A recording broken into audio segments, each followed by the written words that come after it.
ఇంగ్లీష్‌లో మాట్లాడాలంటే భయమా? మీలాంటి వాళ్ళ కోసమే spoken English personal training classes వెంటనే జాయిన్ అవ్వండి. నమస్కారం. నేను మీ సంగీత. టీసీఎస్ లాంటి ప్రతిష్టాత్మకమైన కంపెనీలో ఉద్యోగం తెచ్చుకోవడమే కాకుండా 1,20,000 జీతాన్ని కూడా తన అకౌంట్లో మొన్న రీసెంట్‌గానే క్రెడిట్ అవ్వడం జరిగింది. కానీ ఆ కుర్రాడి అకౌంట్లో డబ్బులు క్రెడిట్ అయ్యాయి కానీ దాన్ని తీయడానికి మాత్రం తను ఇప్పుడు మన మధ్యలో లేడు.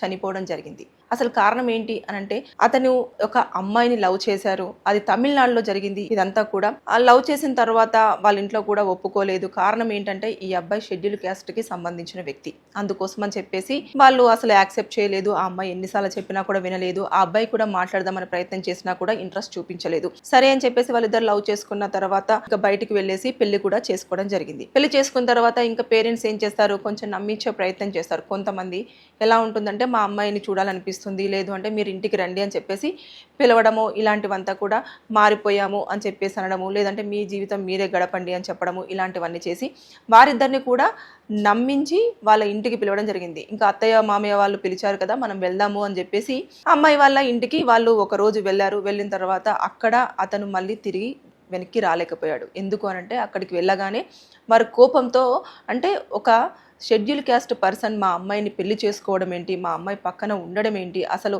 అతని స్టేటస్ ఏంటి, మా స్టేటస్ ఏంటి అని చెప్పేసి ఇలాంటి సిచ్యువేషన్స్లలో అతన్ని చంపేయడం జరిగింది. అంటే ఒక క్యాస్ట్ ఒక్కటే చూసేశారు కానీ ఆ అమ్మాయి మీద ఉన్న ఇష్టం కానివ్వండి, వాళ్ళిద్దరు ఒకరినొకరు ఇష్టపడుతున్నారు అని చెప్పేసి ఇవన్నీ కూడా వాళ్ళు మర్చిపోయారు. అంటే అక్కడ లోకల్ ఏరియాలో కూడా వాళ్ళకు మంచి పలుకుబడి ఉంది అమ్మాయి వాళ్ళకు సంబంధించింది. అంటే వాళ్ళ బ్రదర్ ఎవరైతే ఉన్నారో సురజిత్, అతనే ఎక్కువగా 23 years అతనే ఈ అబ్బాయిని చంపేశారు అని చెప్పేసి కూడా ఆల్రెడీ కేసు కూడా ఎఫ్ఐఆర్ అవ్వడం జరిగింది. దీంట్లో చాలా సస్పెక్టెడ్గా చాలా విషయాలు కూడా జరిగాయి అని చెప్పేసి సిఐడికి కూడా ఈ కేసుని ఫార్వర్డ్ చేయాలని చెప్పేసి కూడా కొంచెం పెద్ద ఎత్తున ఎవరైతే అబ్బాయి వాళ్ళ తరపున ఉన్నారో వాళ్ళందరూ కూడా ఫైట్ చేయడం అనేది జరుగుతూ వస్తుంది.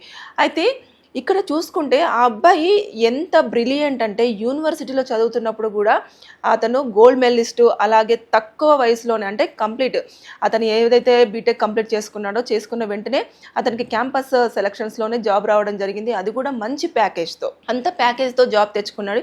లైఫ్లో కూడా సెటిల్ అయిపోయాడు. తనకు నచ్చిన అమ్మాయిని ఎలాగైనా సరే పెళ్లి చేసుకోవాలనే ఉద్దేశంతో పేరెంట్స్ని ఒప్పించే ప్రయత్నం కూడా చేశారు.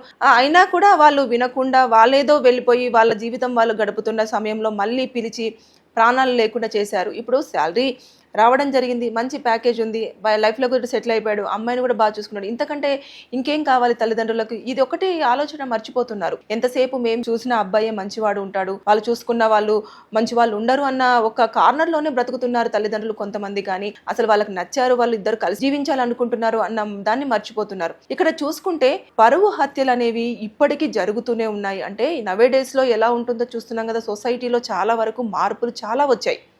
ఎలా అంటే ఇప్పుడు మీరు చూసిన వాళ్ళైనా సరే, లేదు అంటే వారు చూసుకున్న వారైనా సరే, ఎవరైనా సరే వాళ్ళు ఎలా ప్రవర్తిస్తున్నారు అనేది వారి మెంటల్ కండిషను, మెంటల్ స్టేటస్, తర్వాత చుట్టుపక్కల ఉన్న పరిసరాలు కానివ్వండి, ఆపోజిట్ పర్సన్ వాళ్ళ మధ్యలో ఉన్న సన్నిహితం కానివ్వండి, ఇలాంటివన్నీ నేపథ్యంలోనే మైండ్ అనేది మారుతూ వస్తుందే తప్పించి మంచివారు చెడ్డవారు అంటూ ఏమీ ఉండదు. వారు అర్థం చేసుకునే దాన్ని డిపెండ్ అయి ఉంటుంది. ఇప్పటికీ అంటే ఇప్పుడు ప్రేమించారు, పెళ్లి చేసుకున్నారు, వాళ్ళని వదిలేయండి, వాళ్ళ జీవితం వాళ్ళు గడుపుతారు. ఒకవేళ కష్టం వచ్చినప్పుడు మళ్ళీ మీ దగ్గరికి వచ్చినప్పుడు అప్పుడు మాట్లాడండి. లేదంటే వాళ్ళని హక్కున చేర్చుకోండి. ఎందుకంటే సరేలే ఇష్టపడ్డారు, పెళ్లి చేసుకున్నారు, ఇంకా మనం కాకపోతే వారికి ఎవరున్నారు అని చెప్పేసి అనేది చూసుకోండి.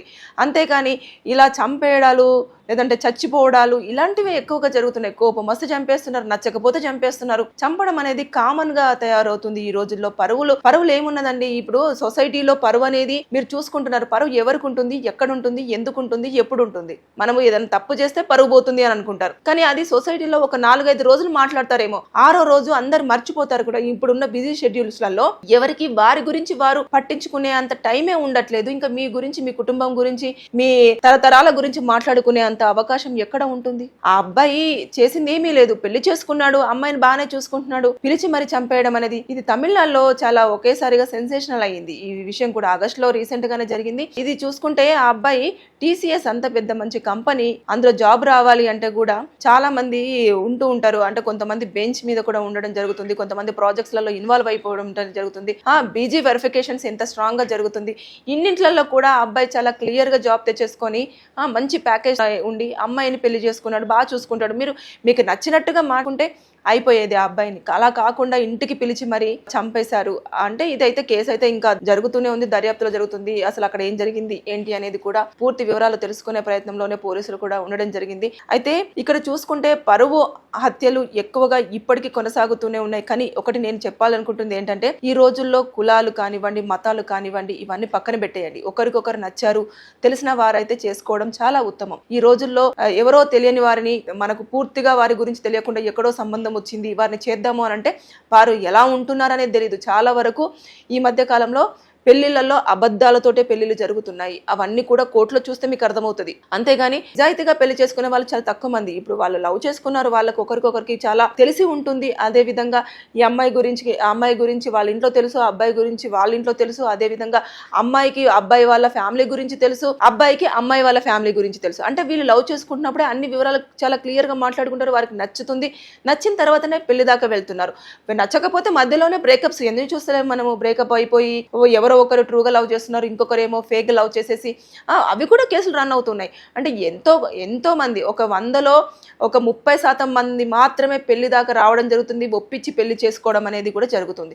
ఈ రోజుల్లో ఇంకా పరువు అని చెప్పేసి అంత మంచి అబ్బాయిని చంపడం అనేది ఎంత దారుణమైన విషయం. ఇలాంటివన్నీ ఇంకా చోటు చేసుకుంటున్నాయి. పరువు హత్యలకు కాదండి. ఒకవేళ వాళ్ళు నచ్చి వెళ్ళిపోతే వదిలేయండి, వాళ్ళ జీవితం వాడు గడుపుతారు. వారికి కష్టమో నష్టమో బాధో సంతోషమో వాళ్ళే అనుభవిస్తారు. ఒకవేళ కష్టం ఉంది అని చెప్పేసి అని వెనక్కి వచ్చినప్పుడు అప్పుడు మీరు ఏమైనా సాయం చేయాలనుకుంటే చేయండి, లేదు అంటే మీ దగ్గరికి రాకుండా పెట్టండి. అంతేకాని వారి జీవితంని మళ్ళీ డిస్టర్బ్ చేసేసి మీరు వెనక్కి పిలిచేసి వారి ఈ లోకంలోనే లేకుండా చేయకండి దయచేసి.